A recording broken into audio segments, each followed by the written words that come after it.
Shalom.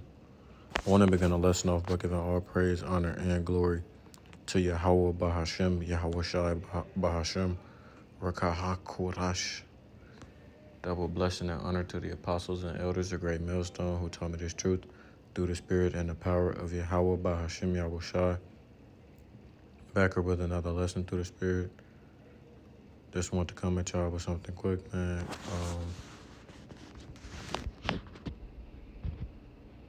Nonetheless, Lord willing, edifying to those out there, pushing this truth through peace and sincerity, as well as, those out there listening and the believers, the 1/3 of the house of Israel, the elect, as well as the 144,000, the mighty men of the house of Israel. Lord willing, we be that number, the judges that are going to judge the nations on the earth very soon, Lord willing, in the kingdom of heaven, which will be on earth through righteousness, man. Just want to come at y'all with something quick and Lord willing, edifying concerning something that myself as well as the other brother talked about yesterday with the government shutdowns.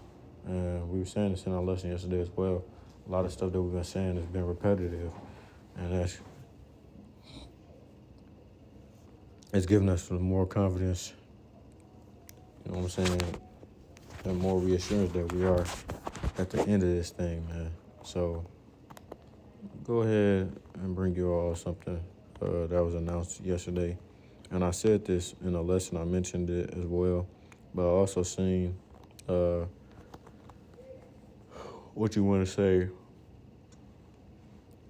graphic of it as well yesterday not yesterday, but today come up across my feed on Instagram. So I'm going to go ahead and just pull out one of these random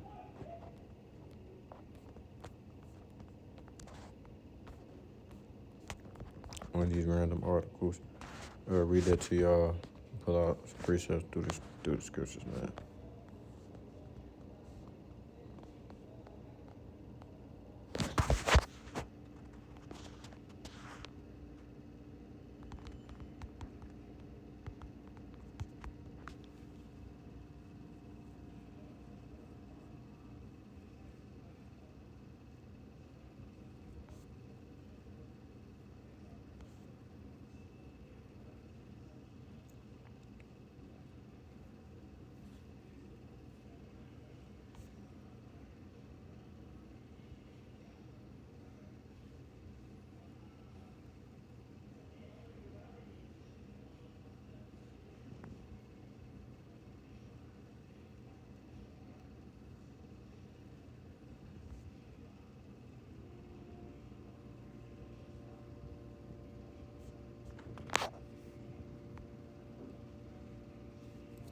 It says FAA set to cut flights across 40 U.S. airports Friday due to shutdown. And I've even heard reports of I can't remember what airport it was. It may have been Atlanta, where TSA was backed up and delayed at least 3 hours due to this stuff, man. It says the FAA announced this week it may reduce flights by up to 10% across 40 of the nation's busiest airports, potentially causing delays and cancellations in and out of major hubs. I'm going to go ahead, I can play this video. I just want to declare fair use. I'm not using this video for any type of monetary gain. I'm not making any money off of it. It's not monetized. I'm not trying to steal anyone's content. It's protected under Fair Use Copyright Act of 1976. This is for educational edification purposes only, so that people who are listening and watching can learn and take something from this video. So with that being said, I'm going to go ahead and play this video.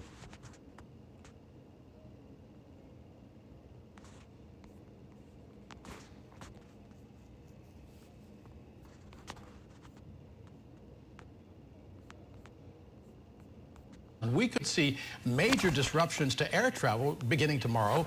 That is when the FAA says it will cut back on flights at 40 of the nation's busiest airports. The move is designed to relieve pressure on air traffic controllers, many under intense pressure because of the government shutdown. Scripps News national correspondent Patrick Terpstra is live now at one of those airports likely to be affected, Reagan National. And Patrick, what can we expect? Well, Del, we've just seen the first wave of flight cancellations effective tomorrow, and this is in the hundreds of flights affected. This may just be the beginning. Passengers with plans to travel Friday and into the weekend may find major flight disruptions as a result of the FAA trying to limit airspace as a result of the federal government shutdown. Travelers at airports across the U.S. preparing to be grounded because of the record-long federal government shutdown.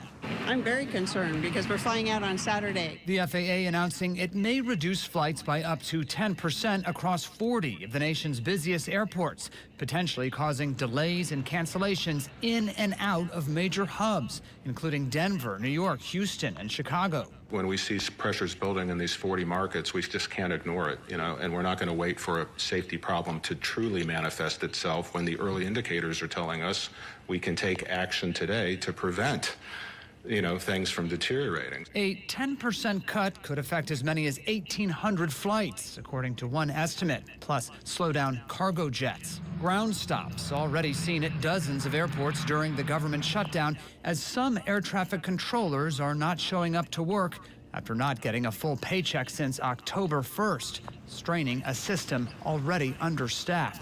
The stresses, the pressure, the fatigue is setting in. Air traffic controllers are texting, I don't even have enough money to put gas in my car to come to work. Airlines now scrambling to review flight schedules while saying the vast majority will run as planned. Delta and United say long-haul international flights won't be affected at all and are also offering refunds for any passengers who'd rather not fly.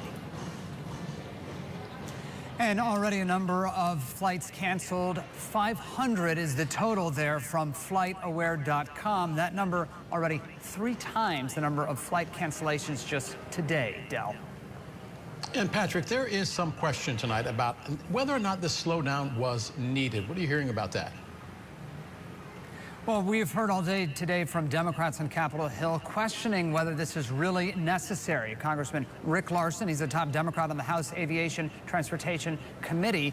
He is asking for the data that underlies exactly why this was necessary. But the Department of Transportation and the Trump administration saying that their #1 focus here is on safety when it comes to the air. And because of those traffic controllers that are calling out sick, they do not believe that they can continue to have 100% airspace in use as they have done because there just are not enough eyes on the sky, Del.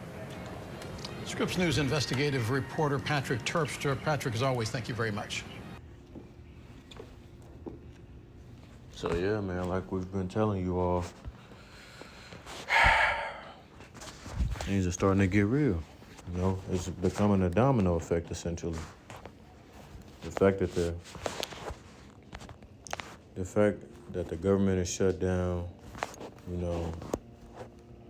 and we already went over in a lesson yesterday what that's been affecting, if you all haven't watched that.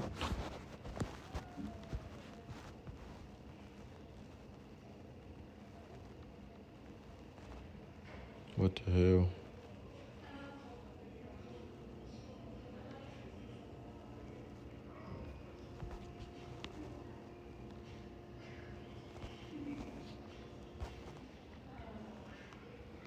I guess that video didn't upload. So lock in. Let me go ahead and upload that right now.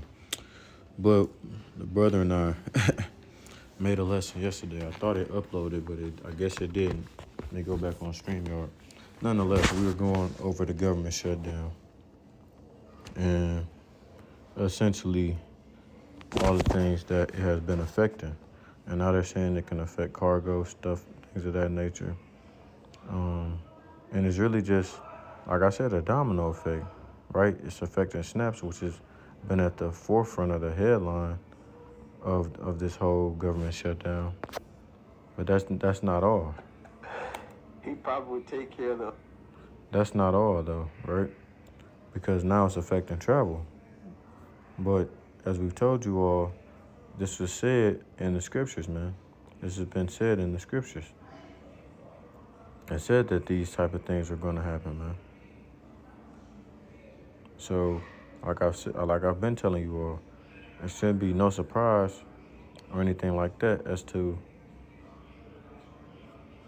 why things are going as they're going right now on the earth. All of it is prophecy, and it's been prophesied.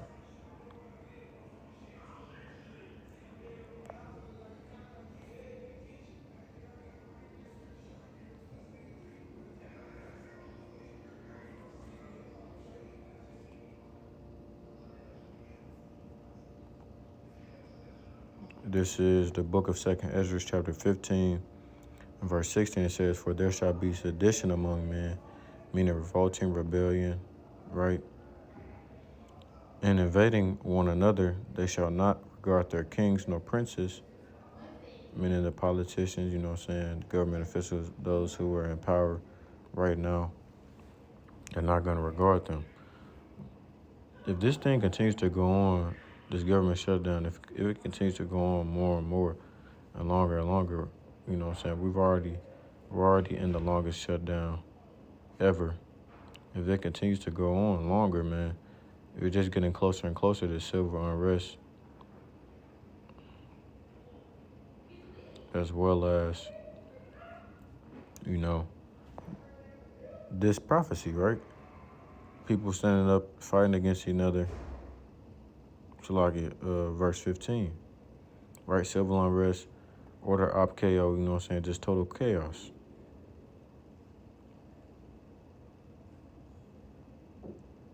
What the fuck?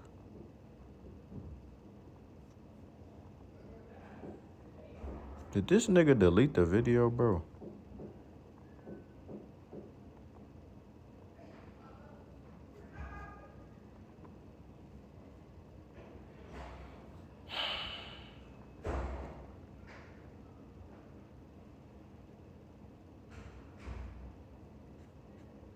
Salaki. Let me read verse 15. Verse 15, it says, "For the sword and their destruction draweth nigh, and one people shall stand up to fight against another, and swords in their hands." Right? So as this government shutdown continues on, we can see upwards of the people happening, right? We can see people just saying F it and taking things into their hands, you know. A rebellion or revolting of the people. You already see the government gearing up for something like that because they know that that's potentially going to happen, and it is, or it's just a matter of time.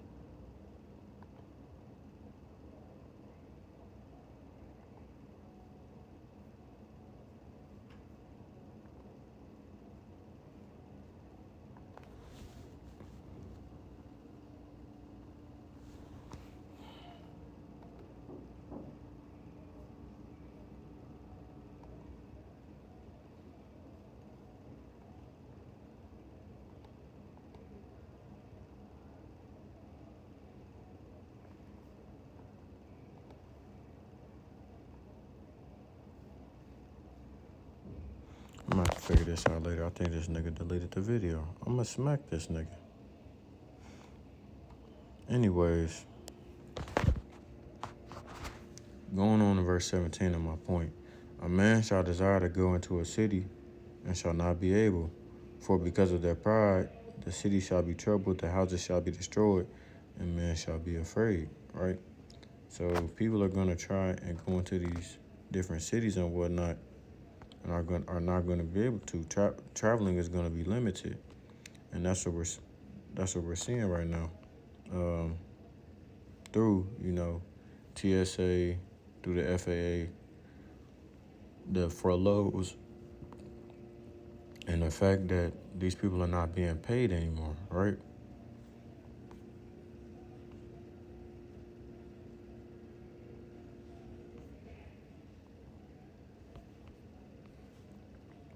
These plagues are starting to affect everyone, right? they're going to start to affect everyone, and it's going to start to affect them more and more. You know, I have people who were saying, "Oh, I forgot the government was shut down. Oh, I forgot these things are going on." Right? And they're not going to pay attention to them, or they're not going to think anything about them until it directly affects them.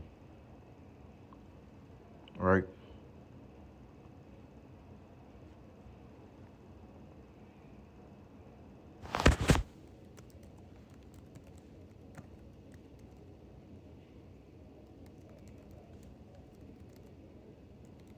And like I always say, by that time when they realize that something is wrong, it's too late.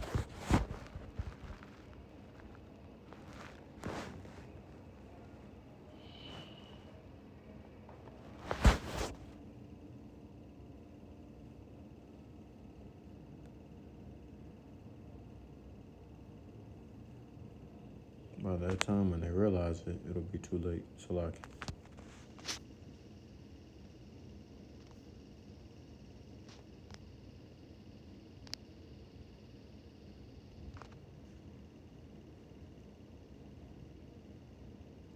So these prophecies, man, these prophecies that we've been talking about are surely coming to pass. And even then, with this, a man child is either going to a city and will be unable to, it goes deeper into that. It's deeper than even what's going on right now, man.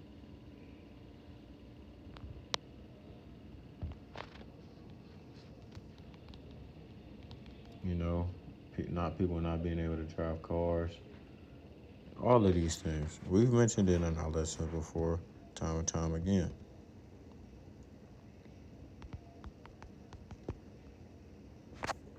Where is that precept at?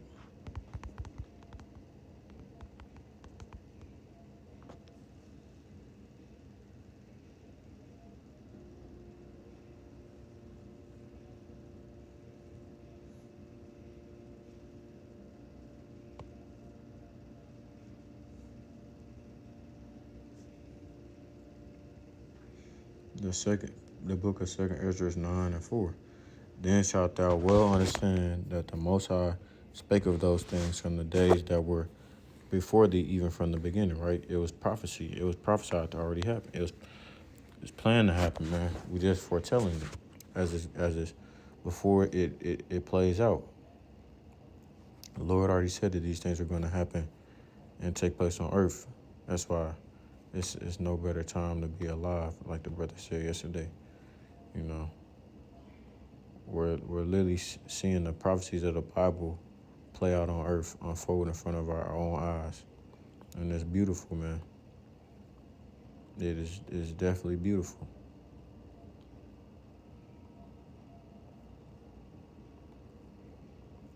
So for those people who say, "Oh, not in our lifetime," or "it won't happen in our generation," that's a damn lie. Because it will happen. And it is happening right now. You know.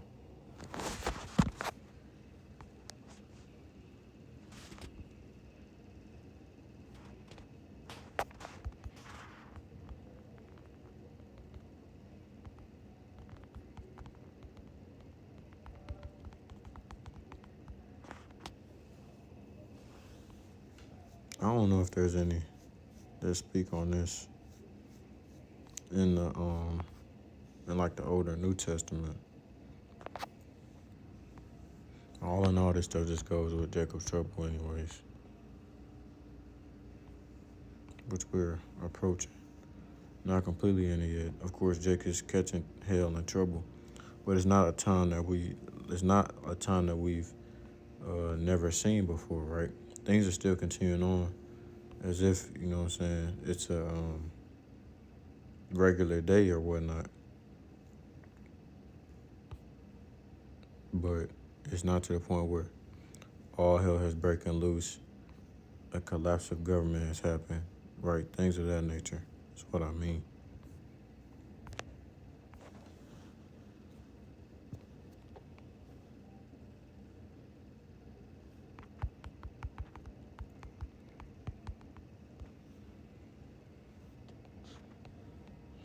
right, I'm just gonna bring it up because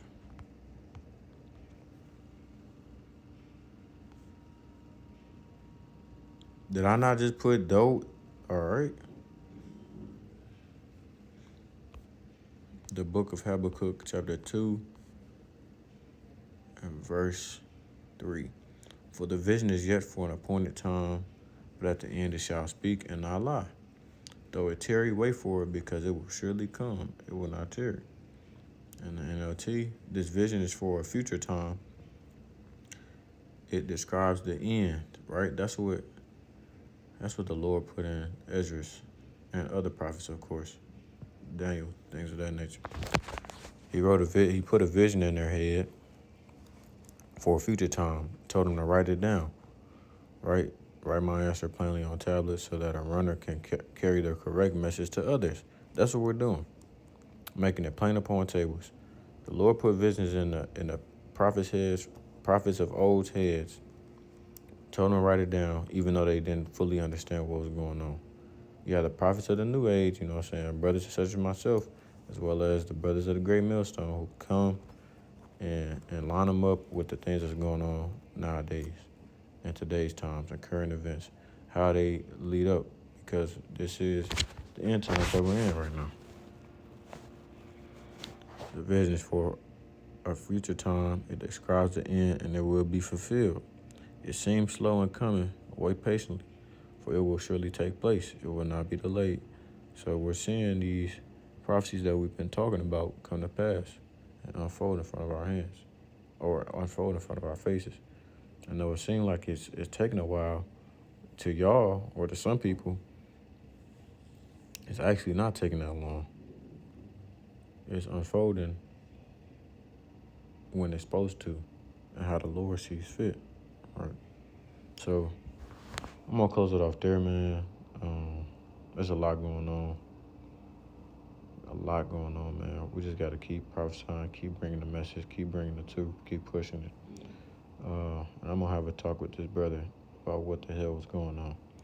Lord willing, the lesson was edifying nonetheless, though. Call Lord Yahweh Bahashem, Yahweh Shai Bahashem Kakodash. Double blessing and honor to the apostles and elders of Great Millstone who taught me this truth through the spirit and power of Yahweh Bahashem Yahweh Shai. Until next time, I say Shalom Israel, Shalom. And as always, we're one day close to the kingdom, man. Keep pushing, keep pushing, keep pushing. Shalom.